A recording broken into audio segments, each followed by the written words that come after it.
In this episode, we're addressing strategies for acquiring new members, roadblocks that prevent leaders from achieving their full potential, and what credit unions should be doing to mitigate cyber attacks.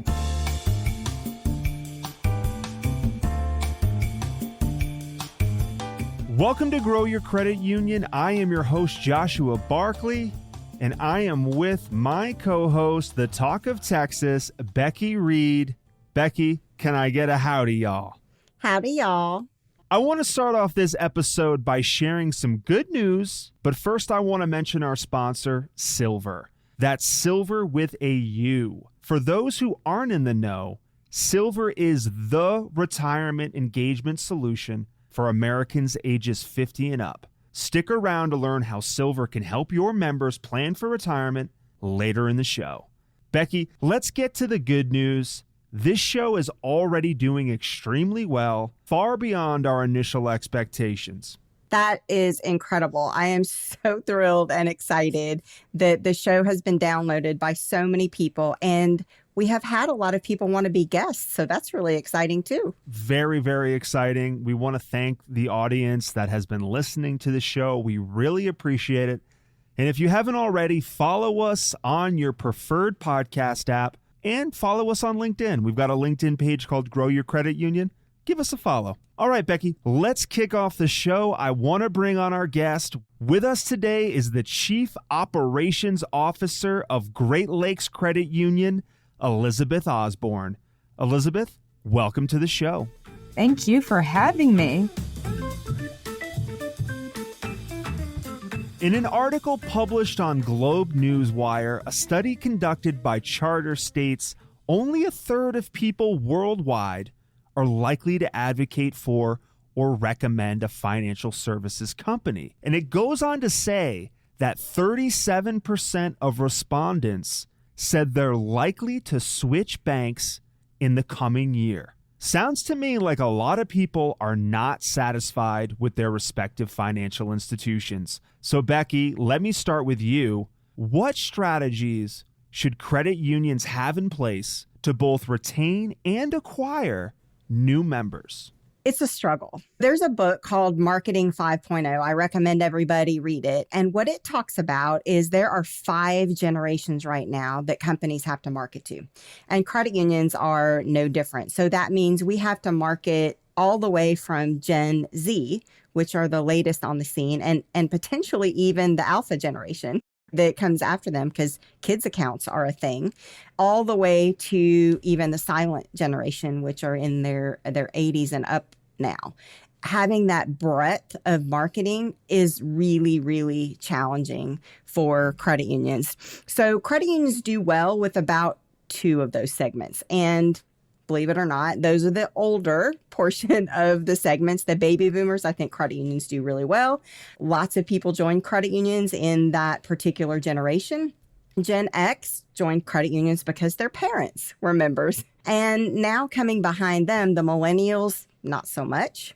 Gen Z, really not so much. And if we're getting to Gen Alpha, it's only because, again, their parents, which are probably millennials, maybe you're a member of a credit union. And so that's really a challenge. Technology can help with this because there's lots of engagement tools that the younger generations are utilizing. Think about things like Discord. Think about things like Telegram. The online communities are actually engaging with these generations, and credit unions don't really use those very often. But let's face it, switching accounts is a pain. So no wonder a lot of people don't recommend changing. Becky, you're mentioning marketing and messaging to multiple age demographics. And to me, this sounds more like a branding issue. I did an interview a while back with Ronaldo Hardy, the president and CEO of Nacuso, and he said that if he could change one thing, he would call us financial cooperatives so that credit unions had the language that would resonate with the next generation.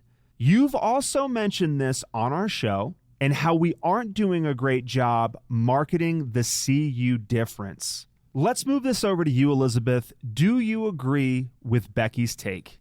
I Couldn't agree more. So if we think about that, the pain and suffering of moving an account, right? Well, if you look at the neobanks out there like Chime, they have made it so easy, right? And this is where I think our biggest opportunity is with credit unions and with banks in general, is that we like to use flashy words like money market and CD. Well, you're Gen Y, you're Gen Z, the groups that we're struggling with the most. They're like, I don't know what that is and I don't really care. I just need my money to go somewhere. And they're like, I need to pay someone or something, and I need to have the ability to access it easily on my phone. And so if you open an account with Chime, which I did recently, because I wanted to show my team, I'm like, this is our competitor. There's a reason why they've grown at such a crazy rapid pace, is that they have completely simplified the process.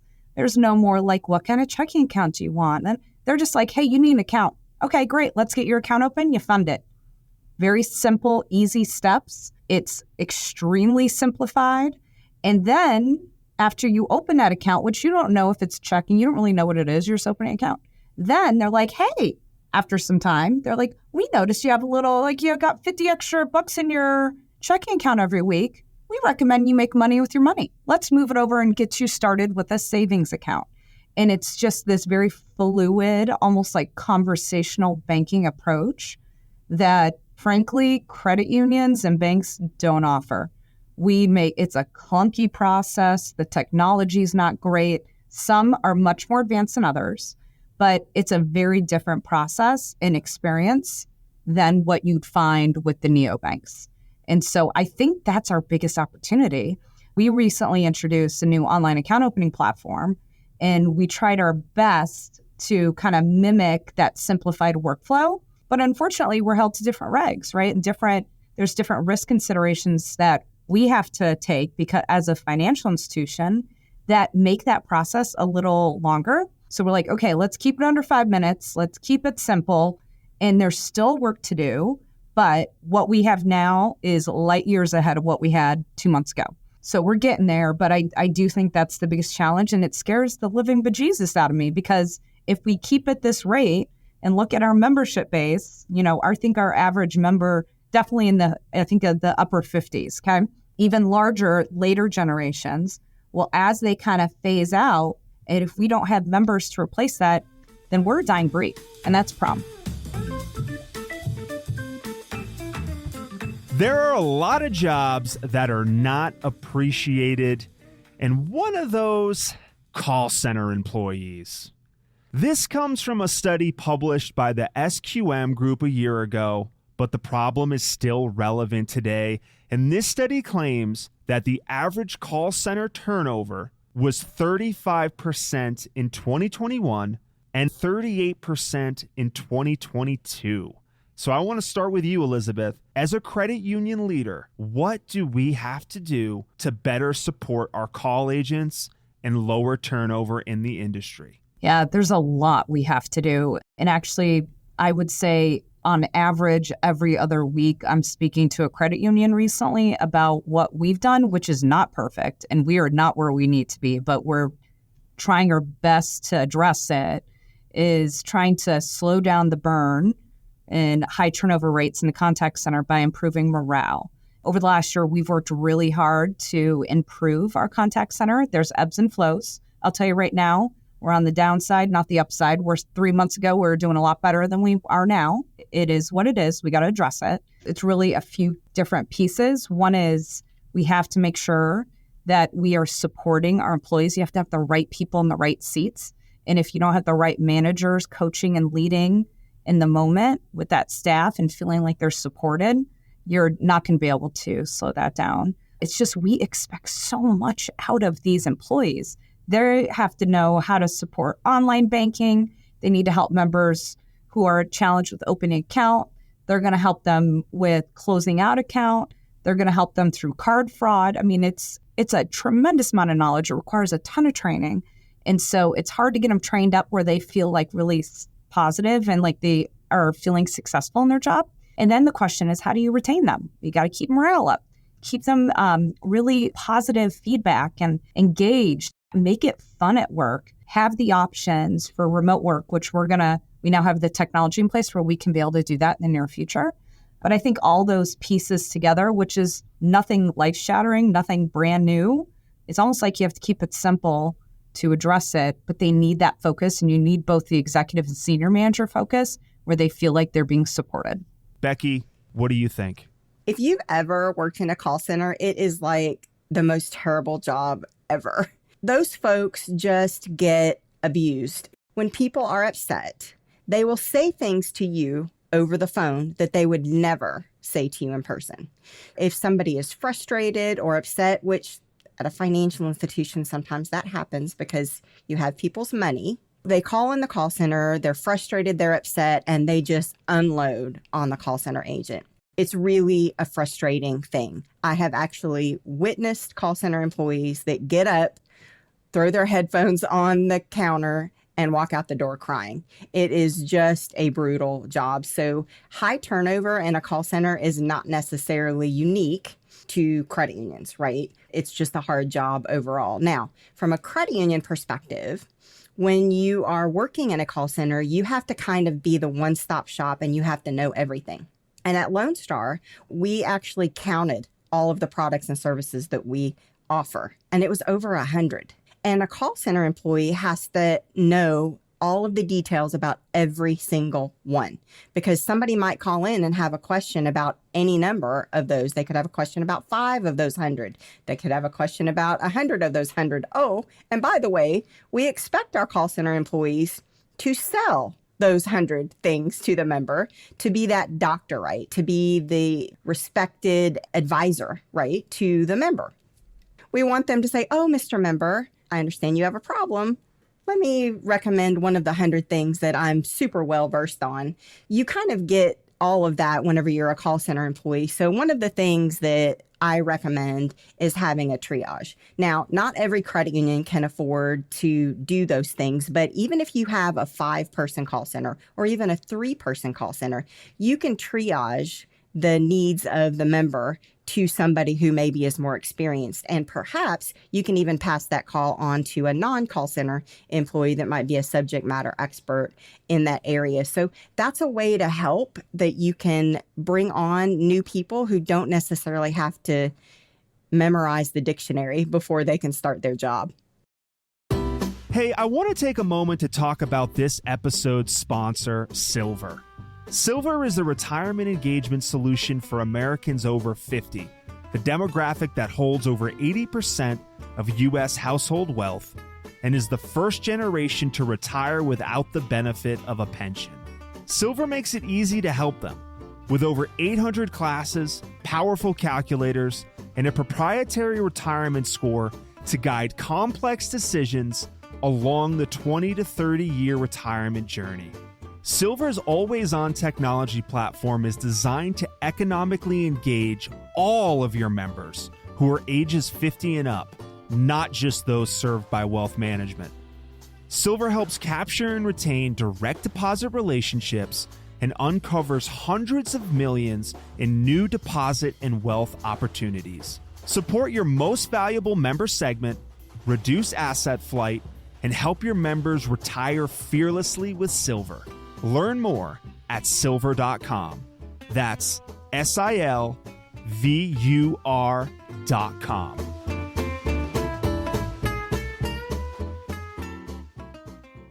On CU Insight, Lori Madalena published an article titled The 5 Leadership Saboteurs. In it, she lists 5 challenges that prevent both new and tenured managers and executives from being influential and successful leaders.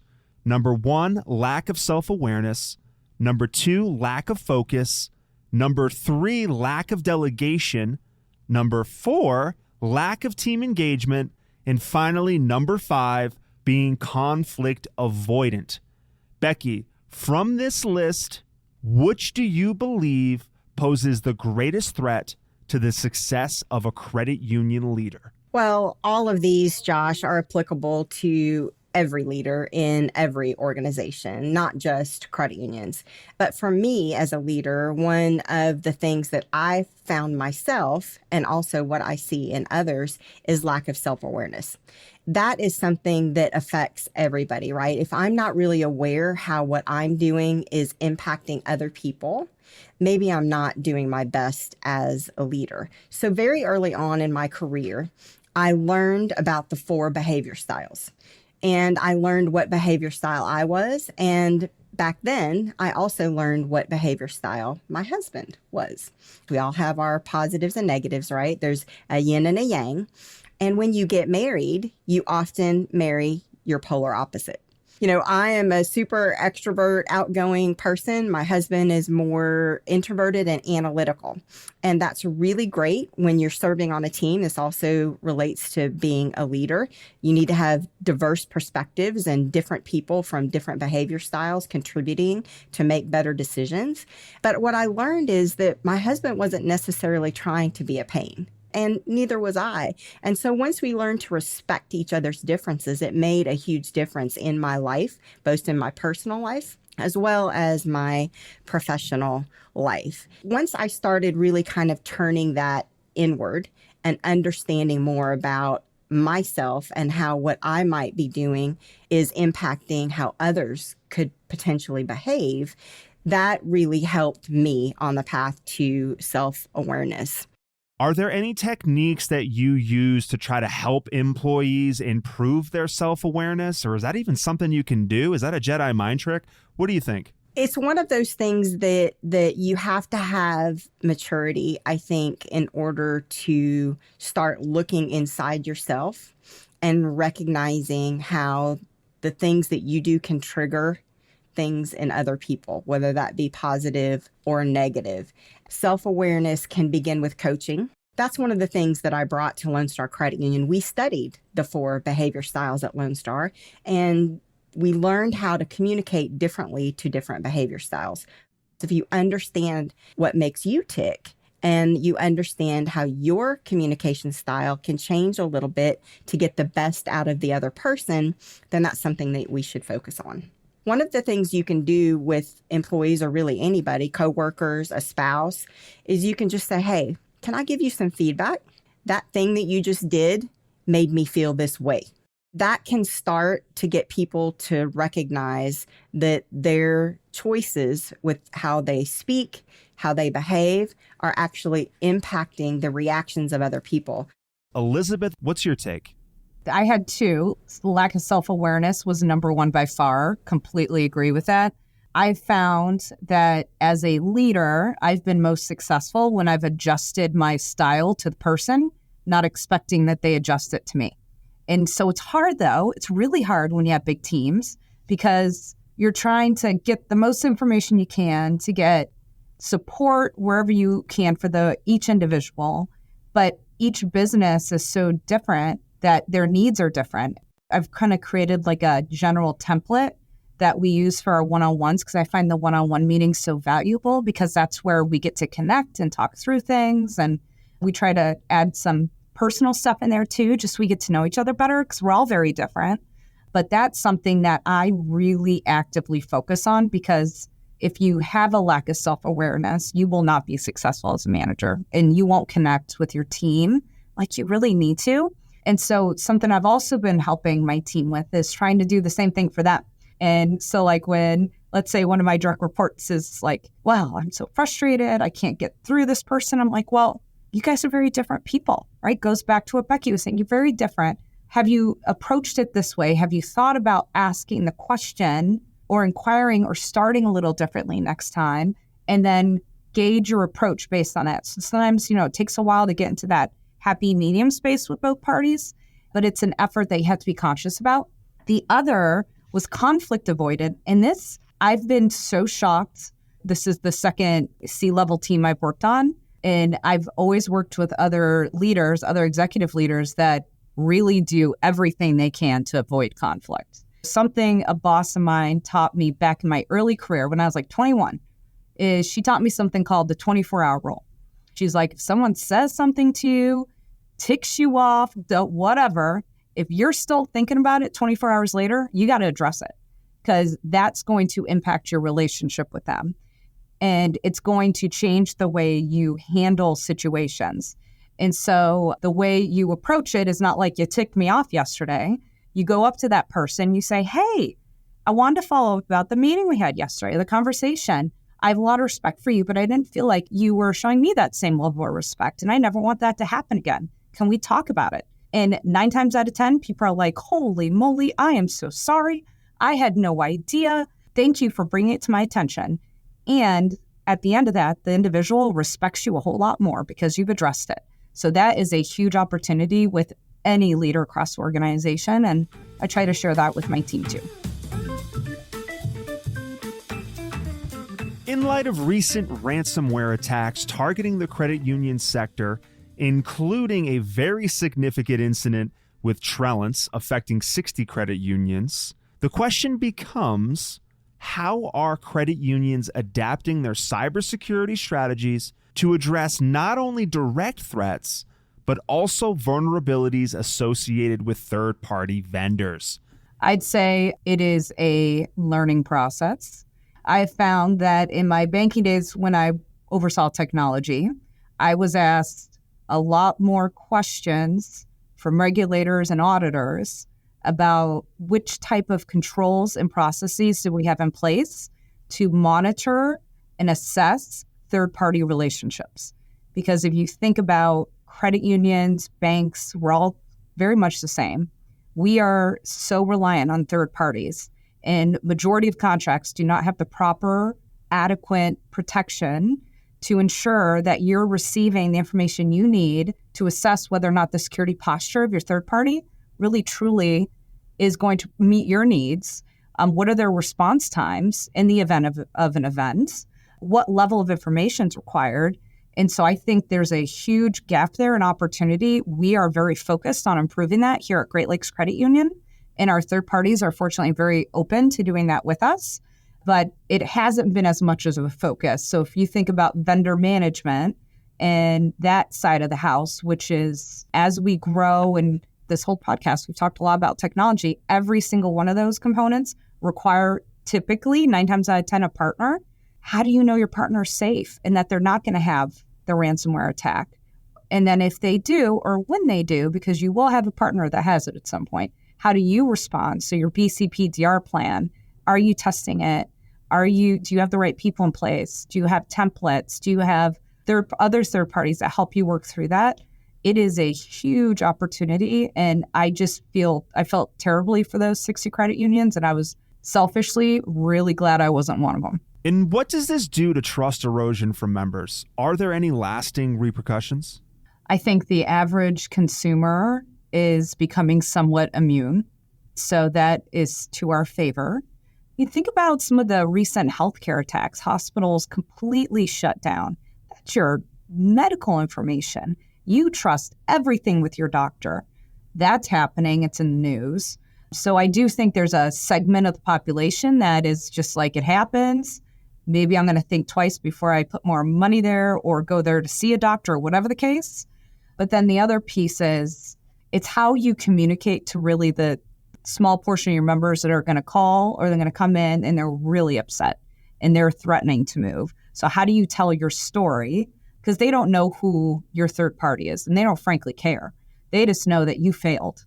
And because of that, their information is at risk. Their data, their money's at risk.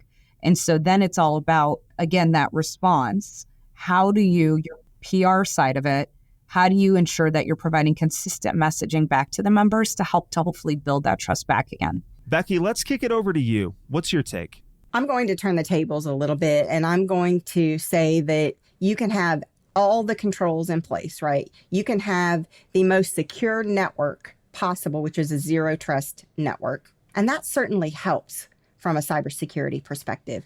But at the end of the day, the bad guys are attacking and targeting people. Because in any equation, machines and software and firewalls, they do a particular job. Honestly, those things are really, really difficult to hack. But people can be tricked. That comes the challenge. I think if you look at all of the breaches that have happened, I mean, look at the Home Depot breach. Let's look at some of the big ones that have happened over the years.